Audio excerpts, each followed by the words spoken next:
Декемвриските дождови нанесоа штета од 3 милиони денари на средното училиште Ѓошо Викентиев од Кочани. Така покажа проценката. Водата тогаш проби низ отворениот кров што почна да се реконструира среде зима. Целосно беа уништени компјутерите во неколку училници, а настрада и дел од инвентарот.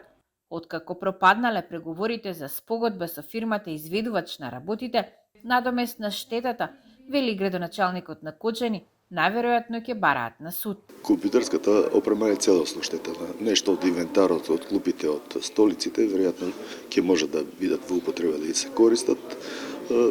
За тоа ќе оставиме да одлучат органите во самото училиште. Поплавените училници од вториот кат се под клуч. Во нив не се изведува настава. Се користи останатиот простор за 650 ученици непречено да одат на часови. Кровот сега е реконструиран. Виничката компанија што го доби тендерот работите ги заврши уште во декември. Тогаш за телевизија 24 изјавија дека реконструкцијата била итна. Кровот, посебно од северната страна, бил во многу лоша состојба и гредите не можеле да издржат снежни врнежи. Плочата на делови била пропадната и по 20 на сантиметри, а тие ги презеле сите мерки на заштита согласно стандардите.